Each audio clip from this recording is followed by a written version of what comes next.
क्या आपने कभी सोचा है कि किसी लड़की की जिंदगी एक पल में इस हद तक बदल सकती है कि उसका पति इंसान से तोता बन जाए और फिर वही लड़की उस तोते को अपना सब कुछ मानकर सालों तक जीती रहे? ये कहानी है ऐसी ही एक लड़की की जिसके धैर्य और प्रेम ने किस्मत की सबसे कठोर परीक्षा को भी जीत लिया। बहुत समय पहले की बात है। पूर्व दिशा में बसे एक छोटे से गांव का नाम था पद्मपुर। चारों ओर हरियाली, मिट्टी के घर और सादगी से भरे लोग। उसी गांव में रहते थे हरिनाथ, एक ईमानदार किसान जिनकी पहचान उनकी सच्चाई और मददगार स्वभाव से थी। उनकी पत्नी सरस्वती शांत और धार्मिक स्त्री थी, लेकिन उनका स्वास्थ्य अक्सर कमजोर रहता था। उनकी एकमात्र संतान थी अनन्या, जो गांव की सबसे सुशील और समझदार लड़की मानी जाती थी। अनन्या की आंखों में मासूमियत के साथ साथ एक अजीब सा धैर्य था, जैसे वो बचपन से ही जीवन की कठिनाइयों को समझती हो। वो माँ की दवाइयों से लेकर घर के हर काम तक सब कुछ खुद संभालती थी और पिता के चेहरे पर कभी चिंता नहीं आने देती थी। लेकिन कहते हैं ना, सुख ज्यादा देर टिके तो भगवान भी परीक्षा लेने लगता है। एक रात सरस्वती की तबीयत अचानक बहुत बिगड़ गई।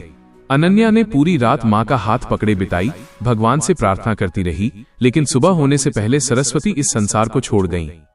उस दिन हरिनाथ टूट गए और अनन्या अचानक बड़ी हो गई। माँ के जाने के बाद घर सूना हो गया, लेकिन अनन्या ने खुद को संभाला और पिता का सहारा बनी। समय बीतता गया और हरिनाथ के मन में एक ही चिंता रहने लगी कि वो बेटी को कब तक अकेले रख पाएगा। गांव वालों की सलाह पर उन्होंने अनन्या के विवाह के बारे में सोचना शुरू किया।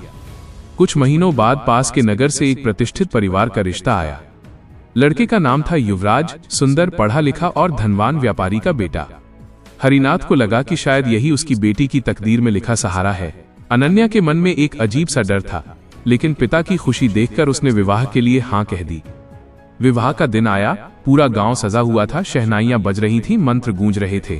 7 फेरे पूरे हुए और जैसे ही अनन्या ने युवराज के गले में वरमाला डाली, उसी पल आसमान में तेज हवा चली और सबके सामने युवराज का शरीर सिकुड़ने लगा। पल भर में वो एक हरे पंखों वाले सुंदर तोते में बदल गया। कुछ क्षणों के लिए सन्नाटा छा गया, फिर चीख पुकार मच गई। कोई इसे अपशकुन कहने लगा, कोई देवी देवता का क्रोध। हरिनाथ स्तब्ध खड़े थे, लेकिन अनन्या ने भागने के बजाय उस तोते को अपने हाथों में उठा लिया। कांपती आवाज में पिता ने कहा, बेटी अब यही तुम्हारा भाग्य है। अनन्या ने बिना कुछ कहे सिर झुका लिया और उस तोते को अपने पति के रूप में स्वीकार कर ससुराल चली गई। वहां उसका स्वागत तानों और उपेक्षा से हुआ। लोग कहते ये लड़की अभिशप्त है, इसका पति तोता बन गया। लेकिन अनन्या ने सब कुछ सह लिया। उसने उस तोते को पति माना, उसके लिए दाना पानी रखा, उससे बातें की और हर रात भगवान से प्रार्थना की। दिन बीतते गए, महीने सालों में बदल गए। अनन्या का जीवन कठिन था, लेकिन उसका मन कभी कड़वा नहीं हुआ। लोग धीरे धीरे उसके धैर्य को देखने लगे। 5 साल बीत गए। एक दिन गांव में एक साधु आए। उनकी आंखों में गहरी शांति थी। उन्होंने अनन्या से भोजन मांगा। अनन्या ने प्रेम से सेवा की। साधु ने उसके पति के बारे में पूछा और जब सच्चाई जानी तो ध्यान में बैठ गए। कुछ देर बाद उन्होंने बताया कि यह श्राप अहंकार का फल है। युवराज ने कभी एक वृद्ध तपस्वी का अपमान किया था, उसी का श्राप उसे विवाह के समय तोता बना देता है। साधु ने कहा, श्राप तभी टूटेगा जब युवराज स्वयं पश्चाताप करेगा और उसकी पत्नी बिना शर्त उसका साथ देगी। अनन्या ने बिना देर किए अपने पति को जाने दिया। वो तोता उड़ गया और अनन्या दिन रात प्रार्थना में डूबी रही। कई दिनों बाद वही तोता लौटा, लेकिन इस बार वो इंसान था। उसकी आंखों में पश्चाताप था और होठों पर अनन्या का नाम।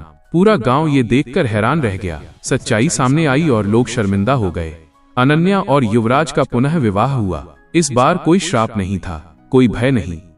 ये कहानी आज भी लोगों को सिखाती है कि सच्चा प्रेम रूप नहीं देखता, हालात नहीं देखता, वो बस निभाना जानता है।